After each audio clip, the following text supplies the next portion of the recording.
चलो चलते आगे हम लोग अपने टॉपिक पे। लास्ट क्लास में हम लोगों ने दो लॉज डिस्कस किए थे, law of conservation of mass, matter can neither be created nor be destroyed, law of constant composition या फिर डेफिनेट प्रोपोर्शन। अगला लॉ है बच्चों हमारे पास law of multiple proportions, law of multiple proportion. अब स्टेटमेंट्स में जाने से पहले थोड़ा सा समझने की कोशिश करते हैं कि एक्चुअल में ये लॉ क्या बोल रहा है। ठीक है, ये लॉ बोल रहा है कि अगर मेरे पास दो एलिमेंट हैं, ठीक है, सपोज करो मैंने एलिमेंट लिए कि मेरे पास कार्बन है और मेरे पास ऑक्सीजन है। ठीक है, मेरे पास दो एलिमेंट्स हैं, ये दो एलिमेंट्स आपस में कंबाइन कर रहे हैं और जब ये कंबाइन कर रहे हैं तो ये एक से ज्यादा कंपाउंड की फॉर्मेशन कर रहे हैं। मतलब कि देखो खुद सोचो, अगर कार्बन और ऑक्सीजन कंबाइन करता है तो कार्बन मोनोऑक्साइड भी बन सकता है और कार्बन डाइऑक्साइड भी बन सकता है ना, दोनों बन सकते हैं ना, क्योंकि डिपेंड करेगा मैं ऑक्सीजन कितना ले रही हूं। ठीक है, तो जब दो एलिमेंट्स आपस में कंबाइन करते हैं तो वो दो एलिमेंट्स एक से ज्यादा कंपाउंड की फॉर्मेशन करते हैं। ठीक है, सबसे पहली बात तो ये बोली कि दो एलिमेंट कंबाइन करेंगे और वो दोनों आपस में कंबाइन करके एक से ज्यादा कंपाउंड की फॉर्मेशन करेंगे। ठीक है, ऐसे ही देखो आगे भी, अगर मेरे पास सोडियम और ऑक्सीजन है, अगर वो कंबाइन करेंगे तो उसके बाद वो Na2O की फॉर्मेशन भी कर सकते हैं और Na2O2 की फॉर्मेशन भी कर सकते हैं। एक से ज्यादा कंपाउंड बन सकते हैं ना, डिपेंडिंग अपॉन कि मैं ऑक्सीजन कितना यहाँ पे ले रही हूँ। ठीक है, ऐसे ही देखो अगर मैं नाइट्रोजन और ऑक्सीजन को कंबाइन कराऊं तो नाइट्रोजन और ऑक्सीजन कंबाइन करके नाइट्रोजन मोनोऑक्साइड भी बना सकता है, NO भी बना सकता है, N2O भी बना सकता है, डाई नाइट्रोजन ऑक्साइड भी बना सकता है, या फिर ये N2O3 भी बना सकता है और आगे भी ये डिफरेंट ऑक्साइड्स बना सकता है। ठीक है, तो पहला पॉइंट बच्चों सिर्फ इतना है कि दो एलिमेंट कंबाइन कर रहे हैं और एक से ज्यादा कंपाउंड की फॉर्मेशन कर रहे हैं, लेकिन ये लॉ सिर्फ इतना नहीं बोलता, ये स्टेटमेंट लॉ की यहाँ पे कंप्लीट नहीं हुई। वो बोल रहा है कि जब ये दो एलिमेंट्स आपस में कंबाइन कर रहे हैं ना, तो अगर मैं इन दोनों में से एक एलिमेंट के मास को फिक्स कर दूं, जैसे सपोज मेरे पास कार्बन और ऑक्सीजन जब कंबाइन कर रहे थे, तो अगर मैंने यहाँ पे कार्बन के मास को फिक्स कर दिया, कार्बन के मास को फिक्स कर दिया, अब पहली बारी जब उसने कंबाइन किया तो उसने कार्बन मोनोऑक्साइड बनाया। ठीक है, और उसके बाद जब उसने दूसरी बारी कंबाइन किया तो उसने कार्बन डाइऑक्साइड बनाया, है ना। तो वो बोलता है कि जब कार्बन के मास को अगर मैं फिक्स कर दूं, ठीक है, तो ऑक्सीजन का कुछ पर्टिकुलर मास अगर उस कार्बन के फिक्स मास से कंबाइन कर रहा है, जैसे कि अगर पहली रिएक्शन में उस कार्बन के फिक्स मास से और ऑक्सीजन का X मास कंबाइन कर रहा है और उस कार्बन के फिक्स मास से अगर ऑक्सीजन का Y मास कंबाइन कर रहा है, तो ये जो X और Y है ना, ये सिंपल रेशो में होंगे। ठीक है, ये जो X और Y है ये सिंपल रेशो में होंगे। पहले इसको समझने की कोशिश करो, फिर मैं आपको बताती हूँ। ठीक है, मतलब कि कार्बन एक एलिमेंट का मास फिक्स कर दो, दूसरा एलिमेंट इस फिक्स मास से जो कंबाइन करेंगे और दो डिफरेंट कंपाउंड बनाएंगे ना, तो इस केस में जो इनका रेशो होगा वो एक सिंपल होल नंबर रेशो होगा। ठीक है, वो एक सिंपल होल नंबर रेशो होगा। अब जरा इसको समझने की कोशिश करते हैं रिएक्शन के थ्रू। देखो, अगर कार्बन ऑक्सीजन के साथ कंबाइन किया तो बना कार्बन मोनोऑक्साइड। सिमिलरली उसने एक और चीज बनाई, वो थी कार्बन डाइऑक्साइड। अब बच्चों कार्बन का मास कितना होता है? कार्बन का मास होता है 12 ग्राम। कितना होता है? 12 ग्राम।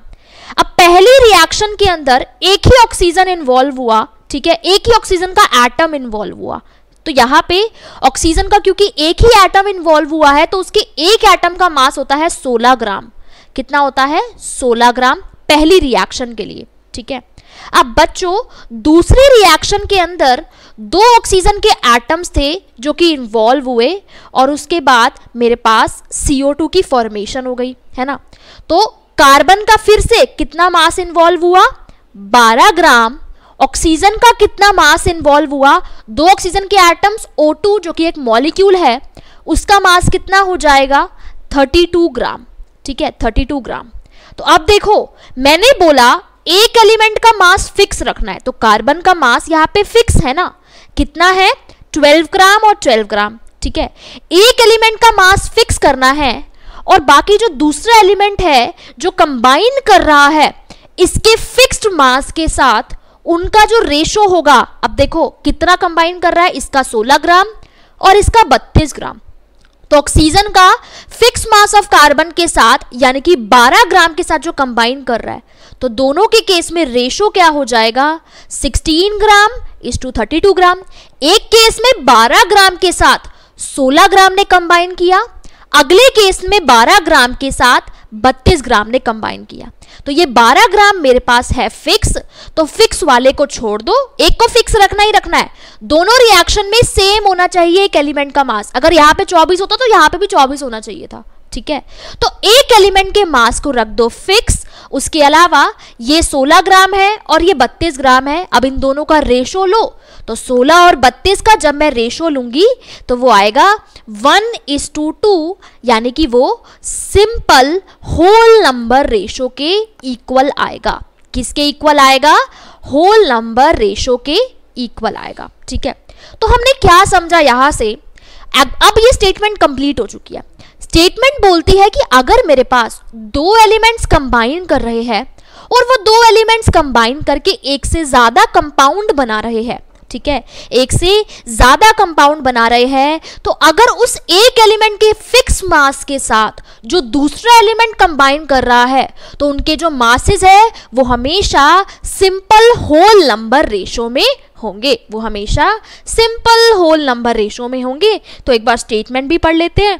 If two elements can combine to form more than one compound, then masses of one element that combine with fixed mass of other element are in the ratio of small whole numbers। ये आपस में small whole numbers ratio में होंगे, ठीक है। ये तो समझ में आ गया एक एग्जाम्पल से, लेकिन अभी भी कुछ बच्चों को क्लियर नहीं होगा, तो इसके लिए मैं क्या करती हूँ, एक और एग्जाम्पल लेके देखती हूँ, उससे आप लोगों को और अच्छे से क्लियर हो जाएगा, है ना। कार्बन और ऑक्सीजन का बच्चों हम लोगों ने एग्जाम्पल देख लिया। अब हम लोग अगला एग्जाम्पल देखते हैं, किसका? नाइट्रोजन और ऑक्सीजन का, ठीक है। क्या देखते हैं? नाइट्रोजन और ऑक्सीजन का। अब देखो, ये नाइट्रोजन और ऑक्सीजन आपस में जब कंबाइन करते हैं, ठीक है, फिर से रिपीट करूंगी, कोई दिक्कत वाली बात नहीं है, मुझे पता है बच्चों को बहुत ज्यादा कंफ्यूजन रहती है इसमें, तो इस सेकंड एग्जांपल से समझने की कोशिश करो। फिर से मैंने दो एलिमेंट्स लिए, एक एलिमेंट मैंने लिया नाइट्रोजन और दूसरा मैंने लिया ऑक्सीजन। अब ये दोनों कंबाइन करेंगे तो एक से ज्यादा कंपाउंड्स की फॉर्मेशन करेंगे, ठीक है। तो कौन कौन से कंपाउंड्स की फॉर्मेशन कर सकते हैं? ये N2O बना सकता है, ये NO बना सकता है, और उसके अलावा ये N2O3 भी बना सकता है, और भी बना सकते हैं, लेकिन मैं समझाने के लिए अभी यही तीनों कंपाउंड्स लेके चल रही हूँ, ठीक है। तो देखो, पहला क्या है, नाइट्रोजन और ऑक्सीजन जब ये आपस में कंबाइन कर रहे हैं तो ये N2O बना रहे हैं, NO बना रहे हैं और N2O3 बना रहे हैं, ठीक है। तो देखो, अब क्या करो, इनमें से किसी भी एक के मास को फिक्स कर दो। फिक्स करने से पहले बच्चों सबकी अलग अलग रिएक्शन लिख लो। देखो, पहली मैं रिएक्शन लिखती हूं N2O के लिए, तो nitrogen plus oxygen giving N2O, nitrogen plus oxygen giving N2O। अब देखो, यहां पे नाइट्रोजन कितने हैं? 2, ऑक्सीजन कितना है? 1। N2O के अंदर मासेस से डील मत करो, यहाँ पे जितने नंबर ऑफ एटम्स है ना उससे भी डील कर सकते हो आप लोग। तो नाइट्रोजन कितने हैं मेरे पास? 2, ऑक्सीजन है 1। तो मैं क्या कर रही हूं, क्योंकि मुझे एक एलिमेंट का मास यहाँ पे फिक्स करना होता है, इसलिए मैं क्या कर रही हूं, फिक्स कर रही हूं नाइट्रोजन के मास को। ये मैं नाइट्रोजन के मास को फिक्स कर रही हूं, ठीक है। तो मैंने नाइट्रोजन को 1 रख दिया, ठीक है। तो इसलिए नाइट्रोजन अगर 1 रखूंगी तो ऑक्सीजन कितना हो जाएगा? आधा हो जाएगा ना। 2 नाइट्रोजन के साथ 1 ऑक्सीजन, तो 1 नाइट्रोजन के साथ आधा ऑक्सीजन होगा ना, है ना। इस तरीके से भी बोल सकती हूं मैं, ठीक है। तो नाइट्रोजन के मास को मैंने फिक्स कर दिया, और बच्चों मैंने बोला कि नाइट्रोजन मेरे पास 1 ही है और ऑक्सीजन मेरे पास आधा है, ठीक है। अब सेकंड रिएक्शन लिखती हूं, nitrogen plus oxygen giving NO, ठीक है। तो NO में 1 ही नाइट्रोजन है और 1 ही ऑक्सीजन है, तो 1 नाइट्रोजन 1 ऑक्सीजन, ठीक है, एक नाइट्रोजन एक ऑक्सीजन। तो यहाँ पे भी मैंने नाइट्रोजन को तो एक ही लिया है, ऊपर भी एक लिया था, अब नीचे वाले में तो अपने आप ही एक आया, मुझे कुछ चेंज करने की जरूरत ही नहीं पड़ी। थर्ड केस में नाइट्रोजन और ऑक्सीजन मिलके बना रहे हैं N2O3, यानी कि बच्चों इसमें कितने नाइट्रोजन हैं? इसमें 2 नाइट्रोजन है और इसमें 3 ऑक्सीजन है। लेकिन मुझे नाइट्रोजन को तो फिक्स करना है और एक फिक्स करना है, तो इसको एक बनाने के लिए यहाँ पे क्या आ जाएगा? 3/2 आ जाएगा, है ना। दोनों को 2 से डिवाइड कर दो तो 2/2 बच्चों 1 हो जाएगा, और 3/2 मतलब 3 को 2 से डिवाइड करेंगे तो वो 3/2 हो जाएगा। तो अब मैंने क्या किया, तीनों जगह पे तीनों रिएक्शंस के अंदर नाइट्रोजन को 1 फिक्स कर दिया। कितना फिक्स कर दिया? 1 फिक्स कर दिया। अब बस एक एलिमेंट का मास फिक्स कर दिया, बाकी के जो सारे एलिमेंट्स है ना उनका रेशो देख लो। बाकी के एलिमेंट्स बच्चों कौन कौन से हैं? यहाँ पे 1/2 है, यहाँ पे 1 है और यहाँ पे 3/2 है, तो इनका रेशो ले लो। अब नाइट्रोजन को तो फिक्स कर ही दिया, तो तीनों केस में रेशो क्या हो जाएगा? 1/2:1:3/2। लेकिन अभी भी बच्चों यहाँ पे ये होल नंबर रेशो नहीं आया, फ्रैक्शन में आ रहा है ना, तो मुझे क्या करना पड़ेगा? इसको होल नंबर रेशो बनाना पड़ेगा। तो होल नंबर रेशो बनाने के लिए इस पूरे को मल्टीप्लाई कर दो 2 से। किससे मल्टीप्लाई कर दो? 2 से।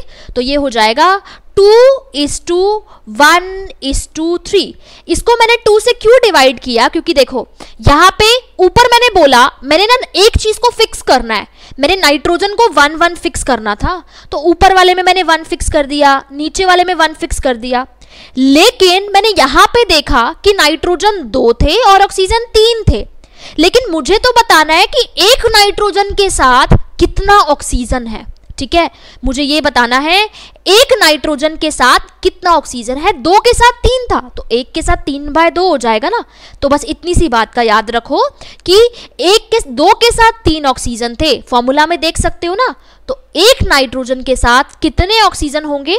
एक नाइट्रोजन के साथ मेरे पास 3/2 ऑक्सीजन होंगे। अभी तो मैंने बताया कि 2 से क्यों डिवाइड किया, क्योंकि मुझे एक एलिमेंट का मास हमेशा फिक्स रखना होता है। ठीक है, तो इसीलिए नाइट्रोजन के एक को मैंने एक करने के लिए उसको 2 से डिवाइड कर दिया, क्योंकि 2 के साथ 3 थे, 1 के साथ 3/2 हो जाएगा। बस इतनी सी बात है। ठीक है, तो देखो अब मैंने देखा कि अब लॉ क्या कहता है, एक एलिमेंट के फिक्स मास के साथ, तो मैं नाइट्रोजन को तीनों जगह पे फिक्स कर चुकी हूं।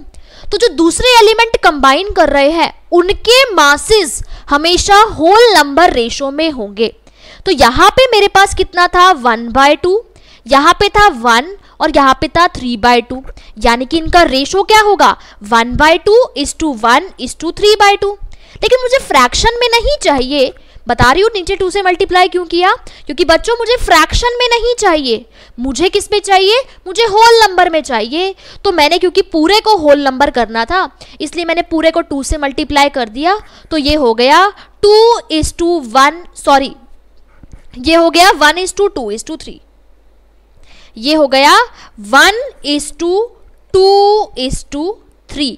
तो ये जो मेरे पास रेशो आया ऑक्सीजन के मासेस का, ये जो मेरे पास रेशो आया ऑक्सीजन के मासेस का, वो रेशो कितना आया? 1:2:3। और ये सिंपल होल नंबर रेशो है ना, कोई डेसिमल में नहीं है, क्या है? सिंपल होल नंबर रेशो है, फ्रैक्शन में नहीं है। तो इसलिए मैंने देखा कि जब नाइट्रोजन ऑक्सीजन के साथ कंबाइन करके अलग अलग कंपाउंड्स बना रहा था, चाहे वो N2O बना रहा था, चाहे वो ऑक्सीजन बना रहा था, चाहे वो NO बना रहा था, या फिर वो N2O3 बना रहा था, तो नाइट्रोजन के फिक्स्ड मास के साथ जो मैंने एक फिक्स किया था, तो मैंने फिक्स मास के साथ जो ऑक्सीजन के मासेस का रेशो निकाला, वो रेशो बच्चों आया मेरे पास एक फिक्स होल नंबर रेशो, यानी कि कितना आया? 1:2:3। ठीक है, आई होप आप सब लोगों को समझ में आ गया होगा। किसी को नहीं भी समझ आया है तो फिर से बता दो मुझे कमेंट सेक्शन में, मैं फिर से रिपीट करने की कोशिश करूंगी। ठीक है, तो हमने कार्बन और ऑक्सीजन के केस में भी यही देखा था कि कार्बन के 12 ग्राम के साथ ऑक्सीजन का एक टाइम पे 16 ग्राम था और एक टाइम पे 32 ग्राम था। तो जब मैंने 16 और 32 का रेशो लिया तो वो रेशो हुआ 1:2, जो कि एक होल नंबर रेशो था। ठीक है, आई होप दोनों एग्जाम्पल के थ्रू आपको अच्छे से समझ में आ गया होगा। ठीक है, अब क्वेश्चन मेरे पास है एक छोटा सा आप लोगों के लिए, 3 क्वेश्चन लिख रही हूं, तीनों के केस में बताना कि क्या इनके केस में लॉ ऑफ मल्टीपल प्रोपोर्शन होगा भी या फिर नहीं होगा। पहला सवाल फिर से, ठीक है, तो ये पहला सवाल आता है आपकी स्क्रीन पर कि बताओ CO2 और H2O के केस में, दोबारा से बता दूंगी कोई बात नहीं, अभी 2 मिनट सब्र तो करो, दोबारा से बताऊंगी। CO2 और H2O के केस में लॉ ऑफ मल्टीपल प्रोपोर्शन हो सकता है या फिर नहीं हो सकता। जल्दी से मुझे कमेंट सेक्शन में ये बताओ, यस या नो। CO2 और H2O के केस में लॉ ऑफ मल्टीपल प्रोपोर्शन हो सकता है या फिर नहीं हो सकता। ठीक है, जल्दी से बताइए, CO2 और H2O के केस में लॉ ऑफ मल्टीपल प्रोपोर्शन हो सकता है या फिर नहीं हो सकता। ठीक है, यस या नो में आंसर करना है, यस या नो। हो सकता है, बच्चे आंसर दे रहे हैं हो सकता है।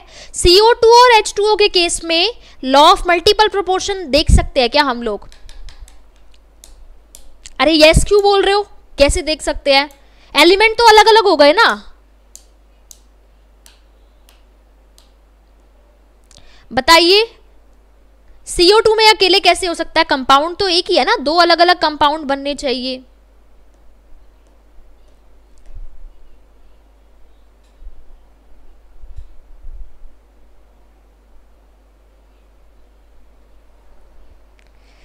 देखो, लॉ ऑफ मल्टीपल प्रोपोर्शन में क्या बात थी कि 2 एलिमेंट कंबाइन करेंगे, और जब 2 एलिमेंट कंबाइन करेंगे आपस में तो ये 2 अलग अलग कंपाउंड फॉर्म करेंगे। तो कार्बन डाइऑक्साइड किससे बना है? कार्बन और ऑक्सीजन से।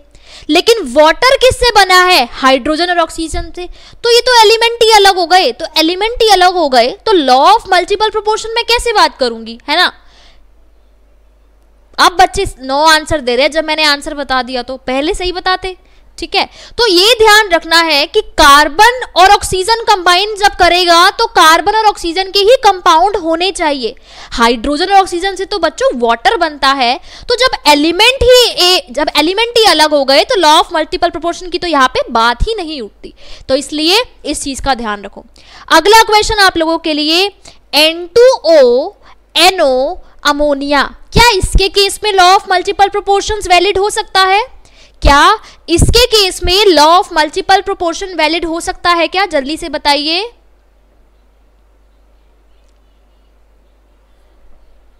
बताइए, N2O NO और अमोनिया के केस में law of multiple proportion valid हो सकता है क्या?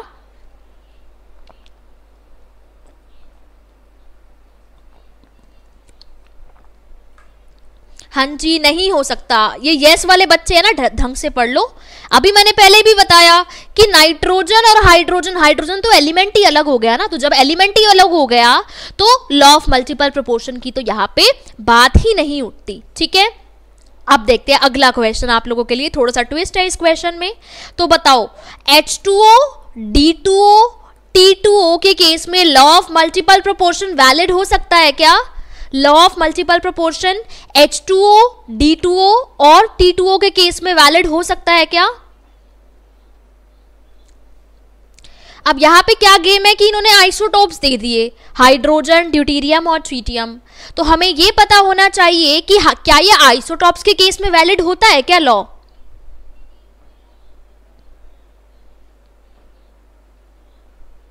नहीं, बिल्कुल नहीं। Very good.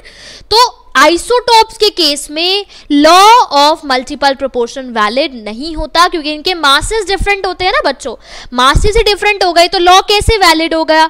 तो उसके अलावा ये जो बच्चे नेगेटिव कमेंट कर रहे हैं, अगर इनको नहीं पढ़ना तो ये जा सकते हैं और बाकियों को पढ़ने दे प्लीज। तो H2O D2O और T2O के केस में आइसोटॉप्स होते हैं और इनके मासेस डिफरेंट होते हैं, तो आइसोटॉप्स के केस में भी ये लॉ वैलिड नहीं होता। ठीक है, तो आपको इतना ध्यान रखना है कि 2 एलिमेंट्स होंगे, 2 एलिमेंट्स कंबाइन होके कंपाउंड बनाएंगे, और जो 2 कंपाउंड बनाएंगे उसमें एक से ज्यादा कंपाउंड जो बनाएंगे तो एक फिक्स मास ऑफ एलिमेंट्स के साथ जो दूसरे वाला एलिमेंट कंबाइन करेगा, उनके मासेस का रेशो एक सिंपल होल नंबर रेशो होना चाहिए। ठीक है, आई होप आप सब लोगों को ये क्लियर हो गया है।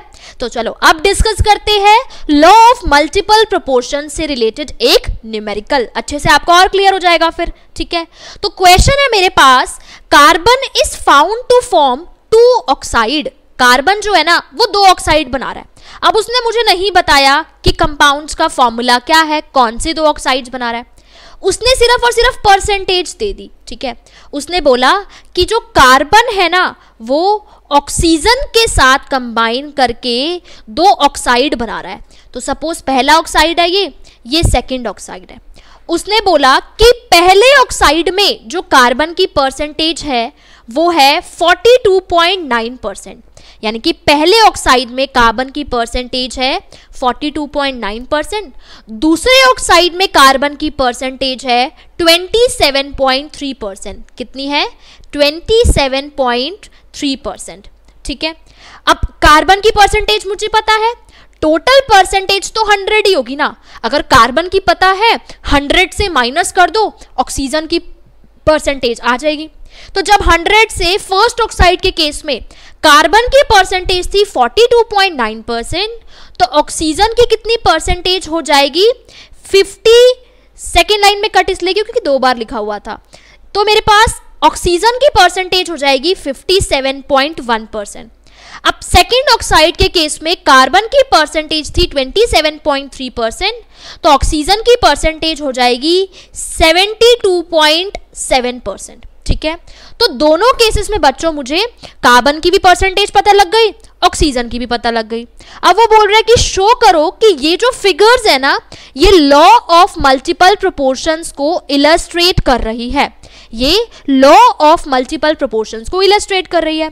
तो देखो, कार्बन और ऑक्सीजन कंबाइन करके 2 ऑक्साइड बना रहा है, ये पहला ऑक्साइड, ये दूसरा ऑक्साइड, है ना। बस मुझे क्या करना है, एक के मास को या फिर एक की परसेंटेज को बच्चों कर दो फिक्स, और एक को फिक्स करके दूसरे की परसेंटेजेस का रेशो निकालो। अगर वो होल नंबर रेशो आ गया, यानी कि मेरे पास law of multiple proportions valid हो रहा है। ठीक है, law of multiple proportion valid हो रहा है। तो देखो, अब इसके केस में आप दोनों तरीके से कर सकते हो। मन करे तो कार्बन की परसेंटेज फिक्स कर देना, मन करे तो ऑक्सीजन की परसेंटेज फिक्स कर देना, आपकी मर्जी है। ठीक है, तो मैं क्या कर रही हूं, इसमें ऑक्सीजन की परसेंटेज को बच्चों मैं फिक्स कर रही हूं। ऑक्सीजन की परसेंटेज को मैं फिक्स कर रही हूं। ठीक है, यानी कि देखो, अब पहले ऑक्साइड में आपको देखने को मिलेगा कि 57.1% ऑक्सीजन 42.9% ऑक्सीजन के साथ कंबाइन कर रहा है। ठीक है, तो हम लिख देते हैं।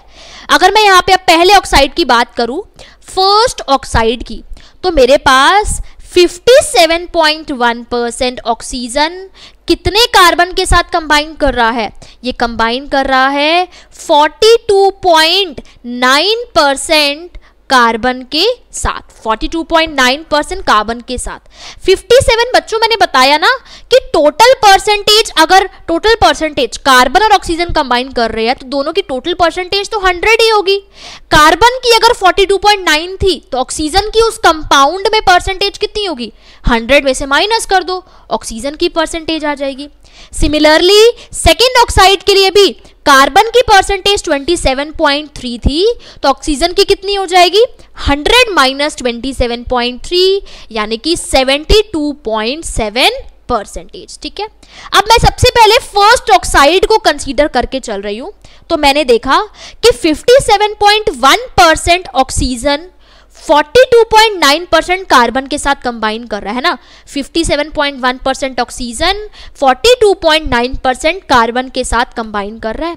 तो बताओ बच्चों, एक पार्ट, अब इसको परसेंटेज ना लिख के ना आप पार्ट्स लिख देते हो। ठीक है, इस तरीके से भी लिख सकते हो कि 57.1 पार्ट्स ऑक्सीजन 42.9 पार्ट्स कार्बन के साथ कंबाइन कर रहा है।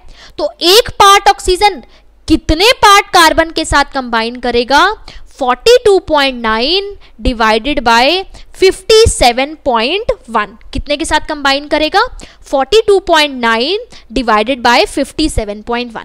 तो जब इसको सॉल्व करोगे तो ये आ जाएगा 0.751 parts of carbon, 0.751 parts of carbon. तो मैंने यहाँ पे एक पार्ट ऑक्सीजन के लिए देखा, 57.1 पार्ट ऑक्सीजन के लिए इतना कार्बन कंबाइन कर रहा था, तो एक पार्ट के लिए पहले वाले ऑक्साइड में कितना कार्बन कंबाइन करेगा? 0.751 पार्ट्स ऑफ ऑक्सीजन। ठीक है, अब नेक्स्ट है सेकेंड ऑक्साइड। सेकेंड ऑक्साइड के केस में देखते हैं बच्चों, सेकेंड ऑक्साइड के केस में कितना ऑक्सीजन था? 72.7 पार्ट्स ऑफ ऑक्सीजन। लिख देते हैं यहाँ पे 72.7 पार्ट्स ऑक्सीजन कितने के साथ कंबाइन कर रहा है? ये 27.3 पार्ट्स ऑफ कार्बन के साथ कंबाइन कर रहा है, 27.3 पार्ट्स कार्बन के साथ कंबाइन कर रहा है। अब ऊपर वाले क्वेश्चन में हम लोगों ने एक पार्ट ऑक्सीजन देखा था, एक पार्ट ऑक्सीजन के लिए निकाला था। ऐसे ही क्योंकि मुझे एक का मास फिक्स करना होता है, इसमें भी एक पार्ट के लिए निकाल लो। तो एक पार्ट ऑक्सीजन जो है वो कितने कार्बन के साथ कंबाइन करेगा? 27.3 डिवाइडेड बाय 72.7 पार्ट्स कार्बन कितने के साथ कंबाइन करेगा? 27.3 डिवाइडेड बाय 72.7। तो जब हम इसको सॉल्व करेंगे तो मेरे पास आएगा ये सॉल्व करके 0.376 पार्ट्स कार्बन। कितना आएगा? 0.376 पार्ट्स कार्बन।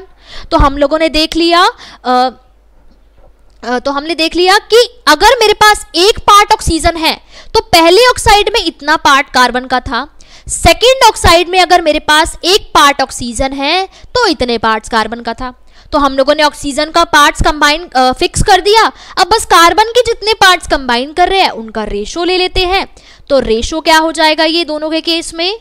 0.751 is to 0.376। कितना हो जाएगा? 0.751 इज टू 0.376। इसको मैं सॉल्व करूंगी तो रेशो आएगा 2:1, जो कि मेरे पास एक सिंपल होल नंबर रेशो है। तो क्योंकि मेरे पास एक सिंपल होल नंबर रेशो आया, यानी कि ये जो मेरे पास डाटा गिवन था, जो मेरे पास एग्जाम्पल गिवन था, वो लॉ ऑफ मल्टीपल प्रोपोर्शन को इलस्ट्रेट कर रहा है। फिर से समझाती हूँ, चिंता करने वाली बात नहीं है, फिर से रिवाइज करते हैं क्वेश्चन को। देखो, क्वेश्चन में हमें उसने बोला कि कार्बन 2 ऑक्साइड बना रहा है। ठीक है, 2 ऑक्साइड बना रहा है, फॉर्मूला मुझे नहीं पता कि क्या फॉर्मूला है, कौन से 2 ऑक्साइड बना रहा है। अब उसने मुझे बोला कि इलस्ट्रेट करो, कुछ डाटा दे दिया कि दोनों ऑक्साइड में, एक ऑक्साइड में 42.9% कार्बन है और दूसरे में 27.3% कार्बन है। ठीक है, तो पहले ऑक्साइड में मेरे पास कार्बन दे दी, दूसरे में कार्बन दे दी। तो मुझे क्या करना पड़ता है? लॉ ऑफ मल्टीपल प्रोपोर्शन को इलस्ट्रेट करने के लिए एक पर्टिकुलर एटम का या फिर एक पर्टिकुलर एलिमेंट का मास करना होता है फिक्स। ठीक है, तो दूसरे का निकाल लो, दूसरे का निकालो। अब ऑक्सीजन का मास कितना हो जाएगा? 100 में से माइनस कर दो दोनों के कार्बन के मासेस को, तो दोनों में से ऑक्सीजन का परसेंटेज मेरे पास आ गया। ठीक है, अब कार्बन और ऑक्सीजन ने जब कंबाइन किया तो पहला ऑक्साइड बनाया, दूसरा ऑक्साइड बनाया। दोनों को एक एक करके डील करते हैं। पहले ऑक्साइड में हमने देखा कि मेरे पास 57.1% ऑक्सीजन 42.9% कार्बन के साथ कंबाइन कर रहा है। ठीक है, 57.1 पार्ट्स ऑक्सीजन 42.9 पार्ट्स कार्बन के साथ कंबाइन कर रहा है। तो एक पार्ट ऑक्सीजन कितने कार्बन के साथ कंबाइन करेगा? 42.9 डिवाइडेड बाय 57.1, यानी कि 0.751 पार्ट्स ऑफ कार्बन। तो मैंने ऑक्सीजन का यहाँ पे फिक्स कर दिया कि मेरे को एक ही पार्ट के केस में दोनों ऑक्साइड्स में देखना है। ऑक्सीजन के लिए मैंने फिक्स कर दिया, आप कार्बन के लिए भी कर सकते थे, वैसे करके देखना, घर पे ट्राई करके देखना, सिंपल रेशो ही आएगा। ठीक है बच्चों, अब सेकेंड ऑक्साइड के केस में देखते हैं। 72.7 पार्ट्स ऑक्सीजन 27.3 पार्ट्स कार्बन के साथ कंबाइन कर रहा है। तो 72.7 पार्ट्स ऑक्सीजन 27.3 पार्ट्स कार्बन के साथ कंबाइन कर रहा है। तो ऊपर वाले में क्योंकि मैंने ऑक्सीजन को एक पार्ट फिक्स किया था, ऐसे ही इसको भी एक पार्ट फिक्स कर देती हूँ। तो एक part oxygen 27.3 divided by 72.7 parts carbon के साथ कंबाइन करेगा, है ना। तो ये आ जाएगा सॉल्व करके 0.376। अब दोनों ऑक्साइड्स के केसेस में बच्चों मैंने इसको भी एक पार्ट फिक्स कर दिया, ऑक्सीजन को, इसको भी एक पार्ट फिक्स कर दिया, तो एक का मास मैंने फिक्स कर दिया। अब दूसरे के पार्ट्स के बस रेशो ले लो, वो होल नंबर रेशो आना चाहिए। तो इसके केस में 0.751 आया था कार्बन, इसके केस में 0.376 आया था, और उसके बाद मैंने 0.751 इस टू 0.376 किया, तो मेरे पास 2:1 रेशो आ गया। अब राउंड ऑफ क्यों किया बच्चों? अप्रोक्सीमेटली 2:1 के इक्वल ही तो आएगा, राउंड ऑफ नहीं किया मैंने। अप्रोक्सीमेटली मुझे सिंपल होल नंबर रेशो बताना था, तो अप्रोक्सीमेटली बच्चों वो 2:1 के ही इक्वल है, इसीलिए मैंने इसको 2:1 लिख दिया। अगर आप 1.94 को 2 भी लिख दोगे ना तो कोई बुरा नहीं मानेगा, ना तो एग्जामिनर बुरा मानेगा ना ही क्वेश्चन बुरा मानेगा। तो इसीलिए अप्रोक्सीमेटली सॉल्व करना होता है और उस अकॉर्डिंग आपको आंसर लिखना होता है, ठीक है। तो आई होप आप लोगों को लॉ ऑफ मल्टीपल प्रोपोर्शन कैसे करना है, होता क्या है, क्वेश्चंस कैसे सॉल्व करने हैं, समझ में आ गया होगा। चिंता मत करो, अगली क्लास में इसके और अच्छे अच्छे न्यूमेरिकल्स कराऊंगी, तो और अच्छे से आप लोगों को क्लियर हो जाएगा। अब चलते हैं हम लोग अगले लॉ पे। अगला लॉ है लॉ ऑफ रेसिप्रोकल प्रोपोर्शंस। क्या है? Law of reciprocal proportions. अगर आपको क्वेश्चंस और प्रैक्टिस करने हैं तो नोट्स डाउनलोड कर सकते हो। नोट्स के अंदर काफी सारे क्वेश्चंस दिए हैं, बहुत सारे वेराइटीज ऑफ क्वेश्चंस दिए हैं, तो उससे आप अपने कॉन्सेप्ट्स और अच्छे से क्लियर कर सकते हो। अब चलते हैं लॉ ऑफ रेसिप्रोकल प्रोपोर्शन पे। अब बच्चों को बहुत ज्यादा कंफ्यूजन होती है इस लॉ ऑफ रेसिप्रोकल प्रोपोर्शन में, तो इसलिए बहुत ध्यान से सुनना, फुल कॉन्सेंट्रेशन के साथ, ठीक है। कोशिश करना कि एक ही बारी में समझ में आ जाए, अगर नहीं आता तो मैं रिपीट करने की कोशिश करूंगी, ठीक है। अब ये लॉ ऑफ रेसिप्रोकल प्रोपोर्शन क्या बोलता है, ठीक है। ये बोलता है कि अगर एक एलिमेंट सपोज मेरे पास कार्बन था, वो दो अलग अलग एलिमेंट्स के साथ कंबाइन कर रहा है, वो हाइड्रोजन के साथ भी कंबाइन कर रहा है, वो ऑक्सीजन के साथ भी कंबाइन कर रहा है, ठीक है। उसमें क्या था? दो सेम ही एलिमेंट थे जो कंबाइन कर रहे थे, लेकिन लॉ ऑफ रेसिप्रोकल प्रोपोर्शंस के केस में कार्बन हाइड्रोजन के साथ, यानी कि एक एलिमेंट दो अलग अलग एलिमेंट्स के साथ कंबाइन कर रहा है, तो कार्बन हाइड्रोजन के साथ भी कंबाइन कर रहा है बच्चों, और ऑक्सीजन के साथ भी कंबाइन कर रहा है ना। सपोज हाइड्रोजन के साथ कंबाइन करके क्या बना? CH4 बना, और ऑक्सीजन के साथ कंबाइन करके मेरे पास कार्बन डाइऑक्साइड बना। क्या बना? कार्बन डाइऑक्साइड बना, ठीक है। तो इतनी सी बात याद रखो, एक एलिमेंट दो अलग अलग एलिमेंट के साथ कंबाइन कर रहा है, ठीक है। अब एक और चीज, ये जो दो अलग अलग एलिमेंट थे ना, ये भी आपस में कंबाइन करेंगे। तो यहाँ पे बच्चों हाइड्रोजन भी कंबाइन करेगा किसके साथ? ऑक्सीजन के साथ, और बन जाएगा पानी, यानी कि वाटर, ठीक है। तो एक एलिमेंट दो अलग अलग एलिमेंट के साथ कंबाइन करके दो अलग अलग कंपाउंड बनाएंगे, और बच्चों ये जो दोनों एलिमेंट्स थे ना, ये भी आपस में कंबाइन करेंगे और उसके बाद एक और कंपाउंड की फॉर्मेशन करेंगे। इतनी सी बात समझ में आ गई। अब लॉ ये नहीं है, लॉ तो अभी आधा अधूरा है, ये इसको पूरा करते हैं, ठीक है। आधी अधूरी कहानी थी ये। अब ये लॉ क्या बोलता है, देखो, पहला कंपाउंड कंसीडर करो CH4 यानी कि मीथेन का, ठीक है। तो कार्बन के साथ 4 हाइड्रोजन बन रहा है, कंबाइन कर रहा है, और CH4 बन रहा है, ठीक है। तो कार्बन का मास कितना होता है बच्चों? 12 ग्राम, 4 हाइड्रोजन का होगा 4 ग्राम, ठीक है। सेकंड केस में कार्बन के साथ 2 ऑक्सीजन कंबाइन कर रहे हैं और CO2 बना रहे हैं, ठीक है। अब कार्बन का मास कितना है? फिर से 12 ग्राम, और 2 ऑक्सीजन का मास है 32 ग्राम। एक ऑक्सीजन का मास 16 ग्राम, तो 2 ऑक्सीजन का मास हो गया 32 ग्राम, ठीक है। अब देखो, इसको मैं इरेज कर देती हूँ ताकि और दोबारा इसको बाद में लिखूंगी। तो अब देखो फिर से क्या करना है, जैसे पहले एक एलिमेंट का मास फिक्स कर रहे थे ना, वही कर दो। इसका मास कार्बन का मास मैंने कर दिया फिक्स, दोनों को 12-12 ग्राम कर दिया। अब जो दूसरा एलिमेंट्स है ना, उनके रेशो निकालो। तो इस केस में हाइड्रोजन और ऑक्सीजन का रेशो कितना हो जाएगा? 4:32, यानी कि बच्चों ये हो जाएगा 1:8, ठीक है, 1:8। फिर से रिपीट करूंगी, चिंता करने वाली बात नहीं है। मैंने सिर्फ इतना बोला कि एक एलिमेंट दो अलग अलग एलिमेंट के साथ कंबाइन करेगा और 2 कंपाउंड फॉर्म करेगा, ठीक है। तो कार्बन ने हाइड्रोजन के साथ कंबाइन किया और CH4 बनाया, और कार्बन ने बच्चों ऑक्सीजन के साथ कंबाइन किया और CO2 बनाया। अभी सिर्फ इतना याद रखो, एक एलिमेंट 2 अलग अलग एलिमेंट के साथ कंबाइन करता है और CH4 और CO2 बनाता है, ठीक है। अब देखो, अब एक एक कंपाउंड को उठाओ, मैंने CH4 को भी उठाया, फिर मैंने CO2 को उठाया, ठीक है। CH4 के केस में मैंने देखा 12 ग्राम कार्बन के साथ 4 ग्राम हाइड्रोजन कंबाइन कर रहा है ना, और 12 ग्राम कार्बन के साथ 2 ग्राम ऑक्सीजन कंबाइन कर रहा है, सॉरी 12 ग्राम कार्बन के साथ 32 ग्राम ऑक्सीजन कंबाइन कर रहा है। तो अभी भी क्या करना है, एक एलिमेंट के मास को फिक्स कर दिया मैंने 12-12 ग्राम। अब बाकी का जो दूसरा एलिमेंट है ना, सेकंड और थर्ड वाला, उन दोनों का रेशो ले लो।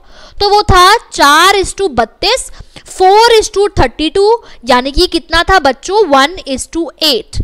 कितना था, 1:8, ठीक है। अभी भी ये लॉ खत्म नहीं हुआ। अब मैंने क्या बोला था स्टार्टिंग में कि मैम मैंने क्या बोला था कि हाइड्रोजन और ऑक्सीजन भी आपस में रिएक्ट करेंगे। तो देखो, हाइड्रोजन और ऑक्सीजन भी आपस में रिएक्ट करेंगे। तो जब हाइड्रोजन और ऑक्सीजन आपस में रिएक्ट करेंगे तो बच्चों क्या बनाएंगे, वाटर, ठीक है। अब वाटर बनाने के लिए 2 हाइड्रोजन होने चाहिए और 1 ऑक्सीजन होना चाहिए। तो 2 हाइड्रोजन का मास 2 और 1 ऑक्सीजन का मास 16। अब इन दोनों का रेशो ले लो, तो वो आ गया 1:8। अब यहां से आप क्या कंक्लूड करते हो कि बच्चों ये जो दोनों रेशो आने चाहिए ना, ये रेशो या तो आने चाहिए सेम, ये रेशो या तो आने चाहिए सेम या फिर आने चाहिए एक दूसरे के मल्टीपल। तो क्योंकि ये दोनों रेशो सेम आए, यानी कि यहां पे मेरे पास law of reciprocal proportion valid होता है। यहां पे मेरे पास law of reciprocal proportion valid होता है, ठीक है। तो यहां पे मेरे पास लॉ ऑफ रेसिप्रोकल प्रोपोर्शन होता है, ठीक है। तो आप लोगों को यहां पे क्या ध्यान रखना है, देखो अब एक बार स्टेटमेंट पढ़ते हैं और स्टेटमेंट से रिलेट करने की कोशिश करते हैं कि ratio of masses of 2 elements A and B, यहाँ पे A और B क्या थे, हाइड्रोजन एंड ऑक्सीजन, ठीक है, which combine separately with fixed mass of third element। अब A क्या था बच्चों, यहाँ पे मेरा हाइड्रोजन, B क्या था मेरा ऑक्सीजन, और तीसरा एलिमेंट था मेरे पास कार्बन C। तो A और B के जितने मासेस ने C वाले के फिक्स मास से, C क्या था 12 ग्राम, इसके फिक्स मास ने कंबाइन किया, तो A और B का जो मासेस का रेशो होगा वो कितना था, 1:8। अब A और B जब आपस में कंबाइन कर रहे थे, यानी कि हाइड्रोजन और ऑक्सीजन जब आपस में कंबाइन कर रहे थे और उसके अलावा एक नया कंपाउंड बना रहे थे, तो हाइड्रोजन और ऑक्सीजन ने जब आपस में कंबाइन किया तो वो जो रेशो आया ना, वो रेशो भी अब क्या होगा, होल नंबर रेशो होगा। और ये जो दोनों रेशो आ रहे थे ना, ये दोनों रेशो क्या होने चाहिए, या तो सेम होने चाहिए या फिर एक दूसरे के मल्टीपल होने चाहिए। मल्टीपल का मतलब है, देखो अभी रेशो आ रहा था 1:8, अगर मैं इस रेशो को 2 से मल्टीप्लाई कर दूं तो ये हो जाएगा 2:8। अगर ऐसा रेशो आए ना 1:8 या फिर 2:8, तो भी मतलब law of reciprocal proportion follow हो रहा है, ठीक है। अगली क्लास में इसका एक और एग्जांपल दूंगी तो और अच्छे से क्लियर हो जाएगा कि मल्टीपल का क्या मतलब है ना। अगर 1:8 को 2 से मल्टीप्लाई कर दूं और 2:8 बन जाए, तो अगर ऐसा आ रहा है ना रेशो, मतलब कि जब दोनों ने आपस में कंबाइन किया तो 1:8 आ रहा है, जब वैसे हम रेशो निकाल रहे थे तो 2:8 आ रहा है, तब भी law of reciprocal proportion valid होगा। तो बच्चों ये होता है मल्टीपल का मतलब, ठीक है। कहो तो फिर से रिवाइज करा देती हूँ, ठीक है। देखो रिपीट करने के लिए बोल रहे हैं तो कोई बात नहीं, फिर से रिपीट करते हैं। देखो एक बार थोड़ा और क्लियरली समझाने की कोशिश करती हूँ। कार्बन जो था मेरे पास एक एलिमेंट था, कार्बन ने कंबाइन किया हाइड्रोजन के साथ, कार्बन ने कंबाइन किया बच्चों ऑक्सीजन के साथ। जब हाइड्रोजन के साथ कंबाइन किया तो बनाया CH4, ऑक्सीजन के साथ कंबाइन किया तो बनाया CO2, ठीक है। अब ये जो दोनों अलग अलग एलिमेंट थे ना, ये भी आपस में कंबाइन करेंगे। तो हाइड्रोजन और ऑक्सीजन ने जब आपस में कंबाइन किया तो क्या बनाया, पानी यानी कि वाटर। अब इसके केस में रेशो देख लो, जब आपस में कंबाइन करेंगे तो 2 हाइड्रोजन और एक ऑक्सीजन, यानी कि 2:16। तो जब आपस में कंबाइन किया तो रेशो आया बच्चों 1:8। ठीक है, इसको कर लो साइड में कि ये जो आपस में जब इन्होंने कंबाइन किया था तो रेशो 1:8 आया था। अब इसके केस में भी देख लेते हैं। अब CH4 कैसे बनता है? एक कार्बन और 4 हाइड्रोजन, तो कार्बन का मास था 12 ग्राम, 4 हाइड्रोजन का मास 4 ग्राम। और CO2 कैसे बनता है? एक कार्बन और 2 ऑक्सीजन, कार्बन का मास था 12 ग्राम और 2 ऑक्सीजन का मास हुआ बच्चों 32 ग्राम। अब एक फिक्स करना है तो ये तो फिक्स ही है, इन दोनों का रेशो ले लो आप। तो इन दोनों का रेशो क्या है? 4:32। 4:32 मतलब 1:8। तो ये भी 1:8 आया जब दोनों ने अलग अलग एलिमेंट के साथ कंबाइन किया, ये भी 1:8 आया। तो क्योंकि दोनों सेम आ रहे हैं तो मतलब कि लॉ ऑफ रेसिप्रोकल प्रोपोर्शन वहां पे वैलिड हो रहा है। ठीक है, तो मैंने 2 बारी समझा दिया है, फिर भी समझना है तो फिर से रिकॉर्डिंग होगी यूट्यूब पे, तो वापस देख लेना। दोनों बारी समझाया है और सेम ही तरीका बताया है। क्या? एक एलिमेंट 2 अलग अलग एलिमेंट से कंबाइन करेगा, 2 कंपाउंड फॉर्म करेगा, एक का मास फिक्स रखना है, बाकी दोनों एलिमेंट्स के मासेस का रेशो लेना है, कुछ रेशो आएगा। फिर वो जब दोनों आपस में कंबाइन करेंगे तो उससे एक नया कंपाउंड बनेगा, उनके अंदर उन दोनों एलिमेंट्स का जो रेशो आएगा, तो पहले वाला रेशो और वो वाला रेशो बच्चों सेम होना चाहिए, वो वाला रेशो सेम होना चाहिए। तो अगर सेम हुआ तो मेरा लॉ ऑफ रेसिप्रोकल प्रोपोर्शन यहाँ पे वैलिड हो जाएगा। ठीक है, अब देखो एक और एग्जांपल लूं क्या? एक और एग्जांपल से समझाने की कोशिश करती हूँ। देखो सेकंड एग्जांपल मैं यहाँ पे लेती हूँ कार्बन और कार्बन का, और कार्बन बच्चों कंबाइन कर रहा है सल्फर के साथ और कार्बन कंबाइन कर रहा है ऑक्सीजन के साथ। ठीक है, एक और एग्जांपल से समझाने की कोशिश कर रही हूँ, दोबारा से सुनना। कार्बन जब सल्फर के साथ कंबाइन कर रहा है तो बन रहा है कार्बन डाइसल्फाइड, और कार्बन जब ऑक्सीजन के साथ कंबाइन कर रहा है तो बन रहा है कार्बन डाइऑक्साइड। ठीक है, अब सल्फर और ऑक्सीजन को भी आपस में कंबाइन करा दो, तो सल्फर और ऑक्सीजन कंबाइन करके बना रहे हैं SO2। ठीक है, सल्फर कितना है बच्चों? 32 ग्राम। O2 भी कितना है बच्चों? 32 ग्राम। तो रेशो आ गया 1:1। कितना आ गया? 1:1। अब इसके केस में भी रेशो देख लेते हैं, कार्बन और 2 सल्फर, और इसमें कार्बन और 2 ऑक्सीजन। ठीक है, अब यहाँ पे कार्बन कितना है? कार्बन है 12 ग्राम, 2 सल्फर, एक सल्फर का मास 32 ग्राम, 2 सल्फर का मास 64 ग्राम। कार्बन और ऑक्सीजन, कार्बन मतलब 12 ग्राम, 2 ऑक्सीजन 32 ग्राम, है ना। अब इसको फिर से फिक्स कर दिया। अब इन दोनों का रेशो ले लो। इन दोनों का रेशो बच्चों क्या हो गया? 64:32, यानी कि 2:1। अब आप बोलोगे कि मैम सेम नहीं आ रहा, 1:1 आ रहा है। अब बच्चों ये सेम नहीं है, ये मल्टीपल है। क्या है? मल्टीपल है। जैसे कि मैंने बोला 1/1 को 2 से मल्टीप्लाई कर दो, 2 से मल्टीप्लाई कर दो तो ये हो जाएगा 2/1, यानी कि 1/1। 2/1 जो है वो 1/1 का मल्टीपल है ना, 2/1 का मल्टीपल है। और अगर मल्टीपल भी आए चाहे सेम आए तो मतलब कि मेरा law of reciprocal proportion valid हो रहा है। लॉ ऑफ रेसिप्रोकल प्रोपोर्शन यहाँ पे भी वैलिड हो रहा है। ठीक है, अब एक छोटा सा क्वेश्चन है आप लोगों के लिए, मुझे जल्दी से ये बताओ कि CH4 CO2 H2O, ये तो मैंने अभी कराया है, कोई और एग्जांपल देती हूँ। अगर मेरे पास है N2O N2O3 और नेक्स्ट मेरे पास है यहाँ पे अमोनिया, क्या इनके केस में लॉ ऑफ रेसिप्रोकल प्रोपोर्शन हो सकता है क्या? बस इतना सा बता दो मुझे, क्या इनके केस में लॉ ऑफ रेसिप्रोकल प्रोपोर्शन हो सकता है क्या? बताइए, क्या इनके केस में law of reciprocal proportions valid होता है? N2O N2O3 एंड अमोनिया के केस में लॉ ऑफ रेसिप्रोकल प्रोपोर्शन हो सकता है या फिर नहीं होता? सिलेबस अभी से कहाँ से कंप्लीट हो जाएगा? अभी तो क्लासेस स्टार्ट हुई है, थोड़ा टाइम लगेगा लेकिन हो जाएगा। एक्स्ट्रा क्लासेस लेके हम कंप्लीट करा देंगे आपको। हो सकता है कि नहीं हो सकता? N2O N2O3 and ammonia. अब देखो नाइट्रोजन फिक्स है, नाइट्रोजन हाइड्रोजन के साथ कंबाइन कर रहा है और ऑक्सीजन अमोनिया बना रहा है। नाइट्रोजन ऑक्सीजन के साथ कंबाइन कर रहा है और N2O बना रहा है। अब एक कंपाउंड बच्चों हाइड्रोजन और ऑक्सीजन का भी तो होना चाहिए ना, लेकिन यहाँ पे नहीं है, तो इसलिए लॉ ऑफ रेसिप्रोकल प्रोपोर्शन यहाँ पे हम अप्लाई नहीं कर सकते और नहीं वैलिड होगा, नहीं हो सकता, क्योंकि देखो एक एलिमेंट दो अलग अलग एलिमेंट से कंबाइन करेगा। नाइट्रोजन हाइड्रोजन के साथ कंबाइन कर रहा है और ऑक्सीजन के साथ कंबाइन कर रहा है, ठीक है। दोबारा से बताती हूँ, एक एलिमेंट दो अलग अलग एलिमेंट के साथ कंबाइन करेगा तो नाइट्रोजन हाइड्रोजन के साथ कंबाइन करेगा और ऑक्सीजन के साथ कंबाइन करेगा, अमोनिया बनाएगा और N2O बनाएगा, या फिर N2O3 भी बना सकता है।